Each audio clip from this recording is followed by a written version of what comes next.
Welcome to Mythos AI, your source for Cliff's Notes on complex subjects. Join Anna and Phil for yet another engaging conversation. Welcome to the deep dive. We're looking at sources you've shared with us that explore a really interesting question about how American law and morality connect. That's right. Today's mission really is to understand the thread, from historical attempts to bake specific moral ideas into U.S. law, right up to contemporary movements, and specifically the plan laid out in Project 2025.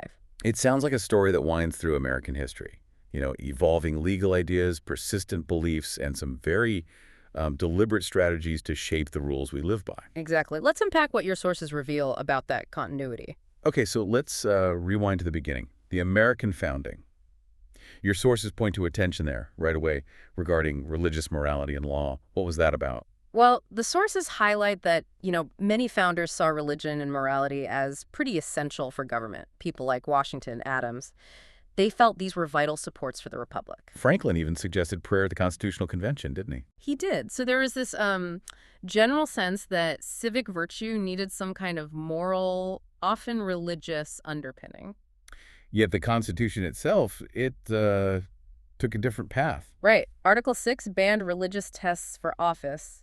And the First Amendment, well, it prevented establishing a national religion while protecting free exercise. So a kind of built-in contradiction there. Belief in morality's importance often linked to religion, but a legal structure trying to avoid endorsing one specific faith. That's the tension, exactly. You had this idea of a general civil religion, shared values, maybe drawn from various traditions, alongside a legal setup meant to stop the government from, locking in specific religious rules, often Protestant ones at the time. And your sources mention modern views, like from the Federalist Society, connecting religious freedom to natural law. How does that fit? Well, that view suggests certain moral duties come from, a higher source than government, from God often. It implies religion is good for society, but maybe doesn't give the government power to force belief. And Project 2025. Your sources suggest Project 2025 tries to sort of resolve this old tension by aligning its own specific moral vision with what it calls an original understanding, often rooted in that natural law idea, trying to equate one particular moral theological view with the nation's founding principles. Interesting framing. Okay, moving on from those founding ideas, how have specific legal concepts like, say, obscenity or the broader notion of public morality been used to regulate behavior? Obscenity has definitely been a key legal battleground, and its definition, it's been, notoriously slippery and has shifted over time. Like the old British Hicklin test. Exactly, from the 1860s. The U.S. used it initially. It judged material based on isolated bits and how they might affect the most vulnerable person. Judging a whole work by one part for the most sensitive person sounds really restrictive. It led to a lot of suppression, but the Supreme Court started changing things with Roth v. United States in 1957. How so? Roth required looking at the dominant theme taken as a whole, appealing to the average person using contemporary community standards, and crucially, it had to be utterly without redeeming social importance to lose First Amendment protection. Okay, a big shift. What's the standard now? That comes from Miller v. California in 1973. It's a three-part test. First, does the average person, using community standards, find it appeals to prurient interest? Okay. Second, does it depict sexual conduct in a patently offensive way, as defined by state law? And third, this is important, does the work as a whole lack serious literary, artistic, political, or scientific value? The SLIPS test.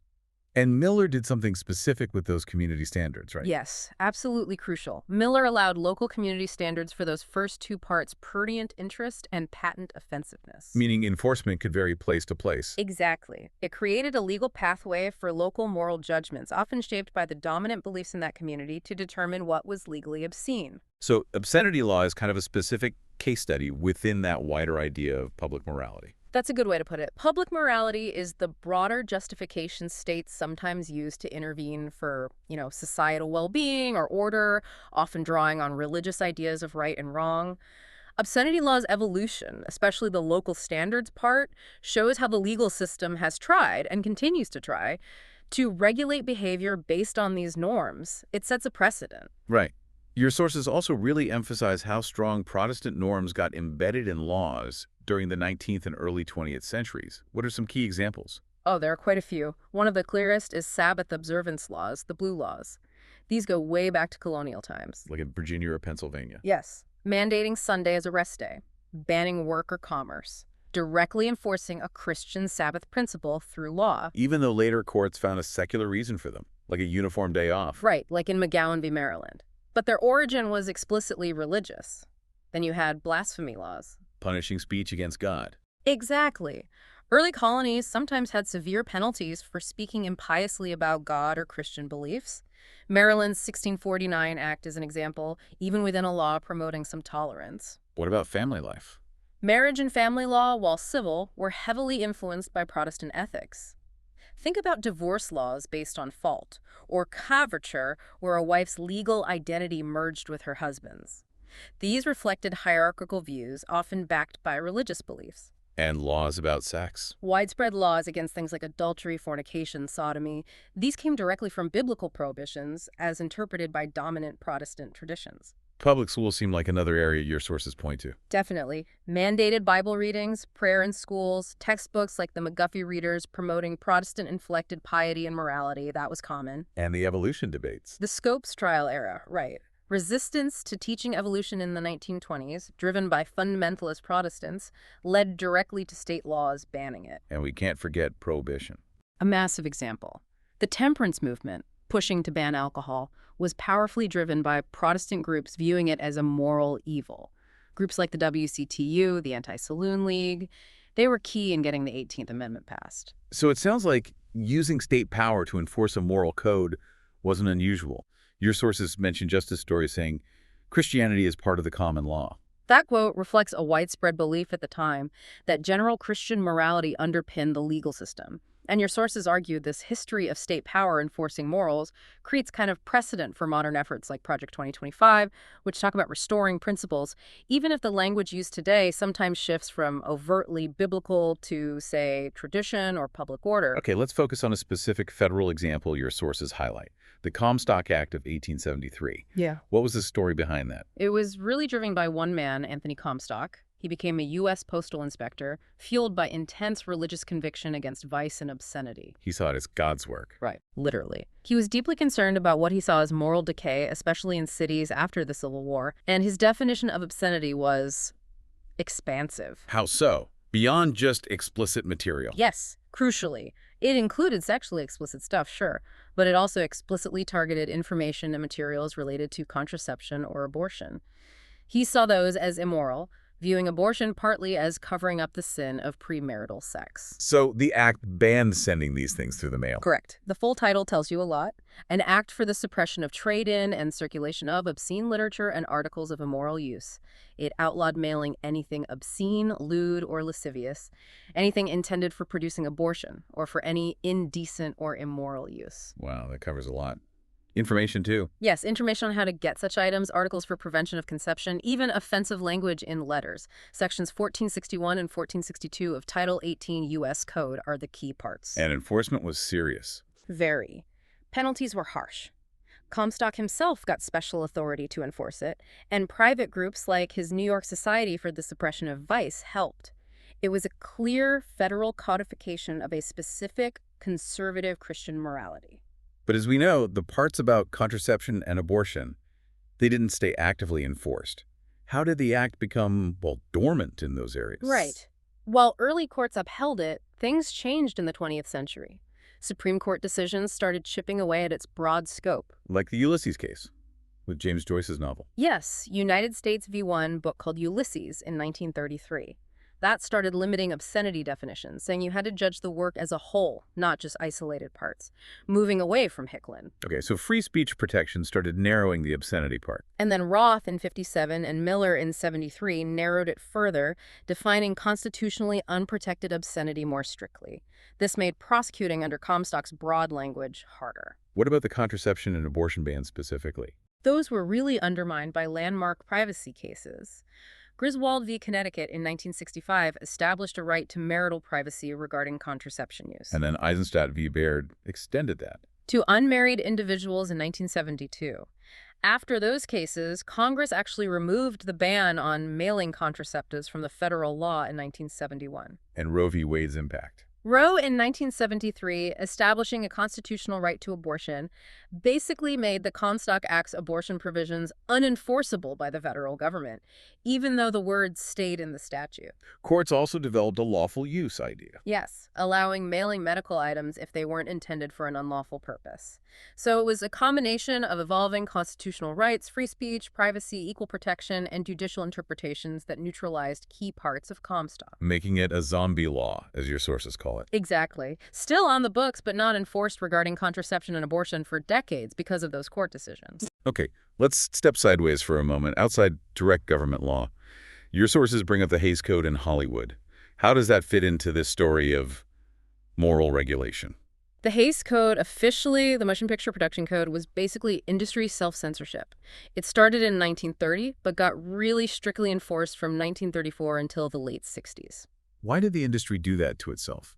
Mainly to keep the government out. There was huge public pressure, concern about movies being immoral, and the industry wanted to avoid federal or state censorship laws. And religious groups were a big part of that pressure. Immense pressure, especially the Catholic National Legion of Decency, founded in 1934. They organized millions of Catholics, used boycotts, issued ratings a C for condemned, could kill a film financially.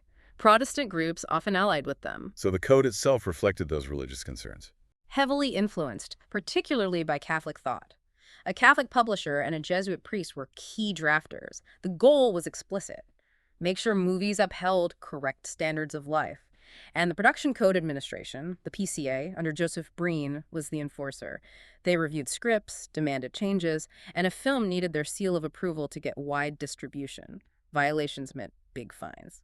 So while not technically law, it had the effect of law within Hollywood. Precisely. The PCA's strict enforcement made it function like law for the studios. It shaped what you saw on screen for decades. Bans on specific words, nudity, drugs, sex perversion, married couples in separate beds, timed kisses. All that came from the code's detailed rules, enforcing a conservative, Christian-influenced morality. Did filmmakers try to push back, like Hitchcock? Oh, yes. Your sources mention Hitchcock having to change things in films like Rebecca to satisfy the PCA. It shows how detailed and powerful the censorship was. So if it was so powerful, why did the Hays Code eventually collapse? Several things came together. Legally, a big blow was Joseph Burston, Inc. v. Wilson, in 1952. The Supreme Court said films were protected speech under the First Amendment. Which undermined the whole point of self-censorship, to avoid government censorship. Exactly. If films had constitutional protection anyway, the rationale weakened. Plus, society was changing. Post-war attitudes shifted, audiences wanted more complex, adult stories the code just didn't allow. And competition. Right. Television arrived.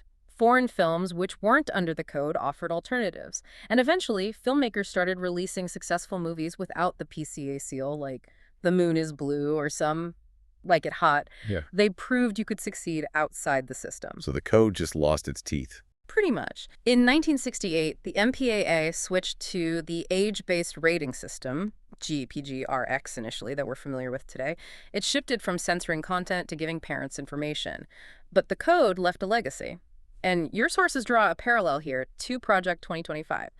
They argue that Project 2025's ideas for cultural influence, things like defunding public media, regulating online speech, controlling language, shaping school curricula, share the same intent as the Hays Code to shape culture according to a specific moral view. The big difference is Project 2025 aims to use direct government power, not just industry pressure. Okay, bringing us closer to the present. How have more recent laws tried to handle moral regulation, especially with the internet? Well, a major early attempt was the Communications Decency Act, the CDA, in 1996. This was Congress trying to grapple with the web, especially protecting kids. What did it try to do? It tried to criminalize sending indecent or patently offensive material online to minors and displaying patently offensive stuff where kids could access it using community standards again. But that ran into trouble quickly, right? Immediately. In Reno v. ACLU in 1997, the Supreme Court struck down those indecency parts, said they were too vague, too broad under the First Amendment. Basically, they'd reduce adult online speech to what's fit for a child. The court also said the internet wasn't like broadcast TV, so it deserved stronger free speech protection. But part of the CDA survived, Section 230. Yes, Section 230 did survive. That's the part giving the platforms immunity for user content and letting them moderate. It's hugely important and controversial today, but separate from the parts that were struck down. What about newer laws like Sesta Fosta? Sesta Foster from 2018 was different. It specifically targeted online sex trafficking. It amended Section 230 to remove immunity for platforms that knowingly help facilitate trafficking, and it created new federal crimes. Passed with bipartisan support. Yes, based on moral outrage about exploitation. But critics argue its language is too broad and has pushed platforms to censor legal speech about sex or sex work, potentially making actual sex workers less safe by driving activity offline. So these examples show that constant push and pull, right? Trying to address moral concerns, especially about kids and exploitation online, versus protecting free speech. And your sources see Project 2025's call to criminalize pornography as part of this ongoing effort to use law for moral regulation online. Another key piece of law your sources discuss is RFRA, the Religious Freedom Restoration Act. How did that come about and how is it being used now? RFRA passed in 1993 with huge bipartisan support. It was a direct reaction to a Supreme Court case, Employment Division v. Smith, which many felt weakened protections for religious practices if they conflicted with neutral, generally applicable laws. So RFRA was meant to restore a higher standard of protection. Exactly. It aimed to bring back the compelling interest test. The government can't substantially burden someone's religious exercise unless it's the least restrictive way to achieve a compelling government goal, a high bar. But its application got limited. Yes. The Supreme Court ruled in City of Bourne v. Flores, 1997, that the federal RFRA could only apply to federal laws, not state laws. That led many states to pass their own versions, state RFRAs.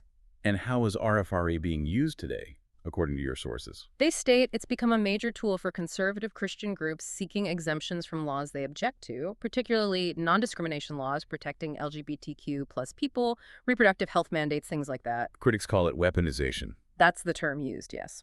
Arguing it's being used offensively as a sword to carve out exemptions that can harm others rather than defensively, as a shield for minority religions, which was the original focus. The Hobby Lobby case is a big example here. Absolutely. Burwell v. Hobby Lobby, 2014.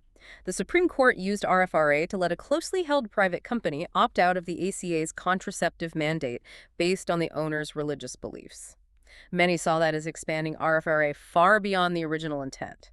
And you see RFRA arguments now in cases with wedding vendors refusing service to same-sex couples, like Masterpiece Cake Shop or 303 Creative, or religious agencies refusing to work with same-sex foster parents, like in Fulton v. Philadelphia. So a law intended to protect religious freedom is now central to conflicts over civil rights and healthcare access. That's the dynamic your sources describe. It shows how laws can be strategically repurposed through litigation to advance a particular moral agenda, using religious freedom claims as the legal vehicle.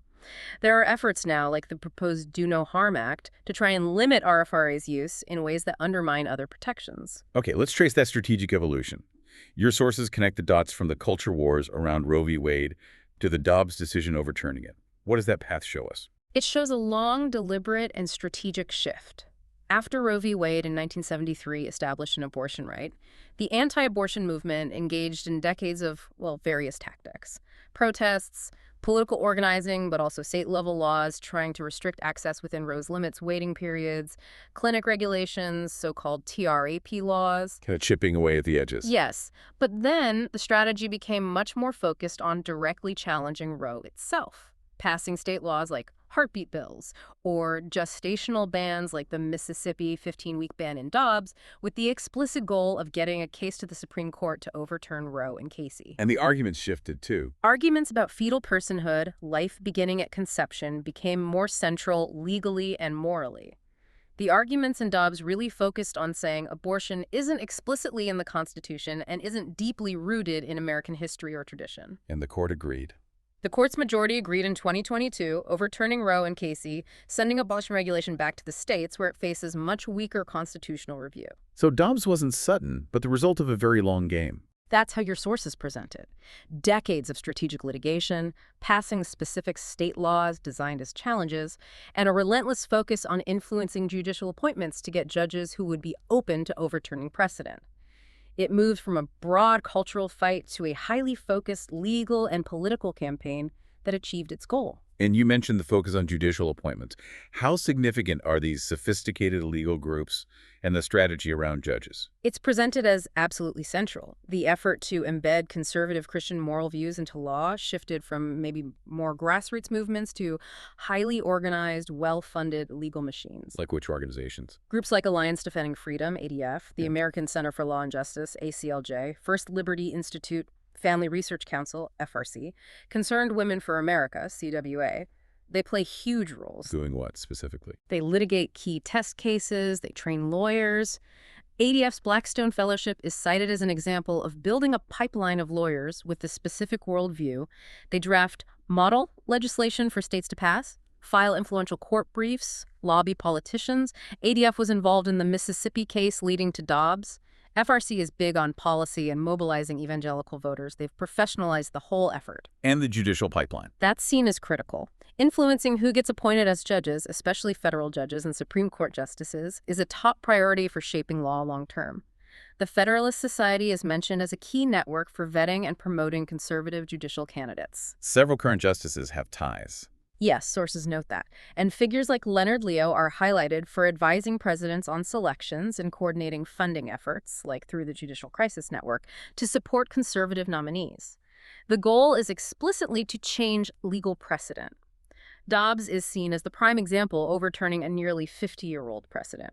And cases like Fulton or 303 Creative are viewed as chipping away at other precedents regarding discrimination and religious exemptions. All right, let's pivot directly to Project 2025 now. Your sources describe it as this comprehensive plan. How does it propose using the federal bureaucracy, the government machinery itself, to enforce its moral vision? One of the most talked about mechanisms is bringing back Schedule F. This was an executive order from late in the Trump administration. What would Schedule F do? It would reclassify potentially tens of thousands of federal civil servants, career employees involved in policymaking or implementation, into a new category where they lose their job protections. They could be fired much more easily. And the idea behind that is? Proponents say it's about ensuring loyalty, making sure the bureaucracy implements the president's agenda. Critics say it's about politicizing the civil service, replacing expertise and impartiality with ideological allegiance. Within the context of Project 2025, your sources suggest the goal is to quickly remove career staff seen as obstacles and replace them with political appointees committed to the project's specific, conservative, often religiously informed agenda, to ensure the government apparatus itself carries out that agenda. And it goes beyond just reclassifying jobs. What about hiring practices? Yes, the plan seems to challenge the idea of ideological neutrality in government work. It explicitly calls for eliminating diversity, equity, and inclusion DEI programs throughout the federal government. Arguing DEI itself is discriminatory. That's the framing used. And linked to this, some Project 2025 materials suggest focusing recruitment efforts on places like religious colleges and universities and faith-based groups. Which raises concerns about? Well, combined with Schedule F and eliminating DEI, it raises flags about whether religious belief or adherence to a specific ideology could become a factor, maybe even a preferred factor, in federal hiring, especially for those policy-related Schedule F jobs. The plan also strongly backs letting faith-based organizations that get taxpayer money discriminate based on their religious beliefs in who they hire or who they serve. So a religious charity getting a government grant could refuse to hire someone who is LGBTQ plus or, for instance. That's the kind of scenario the plan seems to endorse. Your sources argue this would undermine non-discrimination laws and blur the lines between church and state in government functions. The overall goal appears to be staffing the government with people who share and will implement Project 2025's specific worldview. Okay, let's get into some specifics. What policies does Project 2025 propose regarding things like sexuality, gender identity, and schools? On sexuality and gender, it's pretty explicit. It aims to define sex strictly as biological sex assigned at birth across all federal laws and regulations. The clear goal is to exclude transgender and non-binary people from legal recognition and rights. And purging certain terms from government language. Yes, eliminating terms like sexual orientation, gender identity, gender equity from federal rules, documents, programs. It advocates stripping existing federal non-discrimination protections for LGBTQ plus people and, in some cases, actually mandating discrimination. Mandating discrimination. Can you give an example? Things like ending federal funding for gender-affirming care, rolling back Title IX interpretations protecting trans students, banning trans military service, allowing faith-based groups receiving federal funds to deny services to LGBTQ+ individuals. It goes further, controversially equating what it calls transgender ideology with pornography, renaming HHS the Department of Life focused on promoting heterosexual nuclear families, stopping CDC data collection on gender identity, and, as mentioned, criminalizing pornography entirely. Wow, that's a sweeping agenda. What about public education? It advocates drastically reducing the federal role, maybe even abolishing the Department of Education. The focus shifts heavily to parental rights and curriculum control aligned with conservative Christian values. So using federal leverage to control what's taught. Exactly. Proposing to censor discussions in federally funded schools about race, targeting critical race theory, gender identity, sexuality, oppression, promoting patriotic education, and a specific conservative view of American history. Similar to state laws we've seen. Very much so. It proposes policies mirroring things like Florida's Don't Say Gay law, repealing recognition of non-binary trans identities, requiring parental consent for different names pronouns. It also pushes for expanding school vouchers for private and religious schools, which often have fewer non-discrimination rules. Taken together, it's a plan to use the full weight of the federal government to enforce a very specific moral and social order regarding sex, gender, family, and education. And it's not just about new policies, but also, as you mentioned, reviving old laws and using agencies differently. How would that work?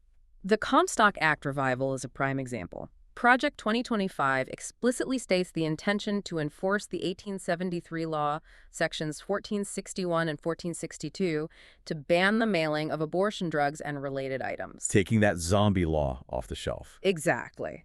The argument is that Dobbs removed the constitutional barrier, so the original text banning mailing anything intended for producing abortion can now be enforced literally.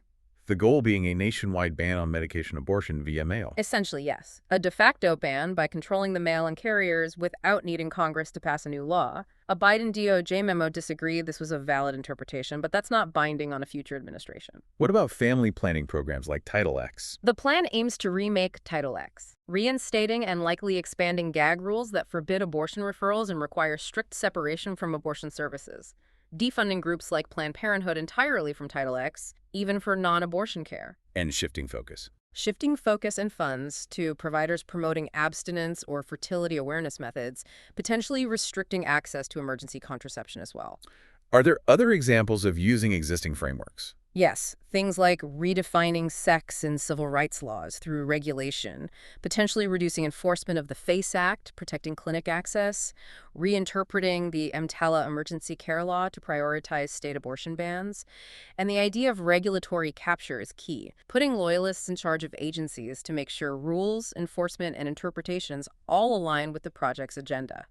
Politicizing the DOJ is also mentioned as a possibility, allowing selective enforcement or non-enforcement based on political goals. So it's a multi-pronged strategy. New policies, reviving old laws, controlling the bureaucracy, and reinterpreting existing rules. That's what your sources lay out, using every lever of the executive branch to implement this specific moral and political vision. Your sources also names specific individuals and groups driving this. Who are some of the key players identified? Kevin Roberts, president of the Heritage Foundation, is central. Heritage is the main force behind Project 2025. Sources note his views are influenced by Catholic traditionalism and figures linked to Opus Dei, which emphasizes applying Christian principles in secular life. This aligns with the project's stance on family, gender, and sexuality. Roberts has called Project 2025 a second American Revolution. Then there's Russell Vought. He was Trump's OMB director, now heads the Center for Renewing America. He wrote the OMB chapter for Project 2025 and is described as a key architect. As philosophy. He calls himself a Christian nationalist, aligning with ideas that Christians should govern based on biblical law. He pushes for expanding presidential power, dismantling the administrative state, using OMB to enforce the agenda, banning medication abortion via Comstock, allowing discrimination against trans people, eliminating DEI. Roger Severino is another key figure. He ran the HHS Office for Civil Rights under Trump, now at Heritage, lead author for the project's HHS chapter. His focus is using religious freedom and conscience rights legally to allow providers to refuse care, abortion, contraception, gender-affirming care based on beliefs. He set up a special division at HHS for that. Yes, the Conscience and Religious Freedom Division. Project 2025's HHS plans heavily reflect his approach, revisiting mifepristone's approval, boosting conscience protections to allow broad refusals of care, removing terms like abortion and gender identity. His approach is rooted in a conservative Christian moral framework. And the organizations provide the network and muscle. Absolutely. Groups we've mentioned, ADF, FRC, CWA, plus Opus Delink's networks provide funding, legal strategy, lobbying, grassroots mobilization. ADF litigates and trains lawyers. FRC develops policy and mobilizes evangelicals. Opus D's members like Roberts and Leonard Leo, who's a major conservative legal movement funder, are seen as conduits for traditionalist Catholic influence. CWA lobbies and mobilizes women on these issues. It's an interconnected ecosystem, developing policy, fighting in court, lobbying lawmakers, placing allies in power, all supporting initiatives like Project 2025. Okay, let's look at how these strategies are playing out right now or being proposed in real time. What are some case studies? The legal challenges over the abortion pill mifepristone are a direct example. The Case Alliance for Hippocratic Medicine v. FDA saw anti-abortion groups sue to challenge the FDA's approval and access rules. And they use the Comstock Act argument. Yes, that was part of their argument that mailing mifepristone violates Comstock. While the Supreme Court ultimately decided that case on standing grounds, not the Comstock issue itself, the fact the argument was seriously litigated, and some judges seemed open to it, shows the strategy of trying to revive that old law post-Dobbs. What about state laws like Florida's Don't Say Gay law? Those serve as clear models, your sources suggest. Laws restricting classroom discussion of sexual orientation or gender identity, framed around parental rights and protecting children, driven by conservative Christian moral views. Project 2025's education proposals clearly borrow from these state laws. The plan is to use federal power funding, regulation to push similar restrictions nationwide, to essentially federalize that approach to education. And the HHS conscience rules. That's another example of using regulatory power.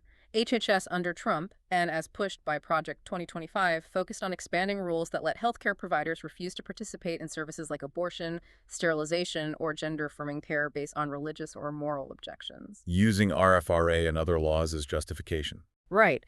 Critics call it weaponizing conscience protections to deny care. While some rules got tied up in court, the strategy is clear.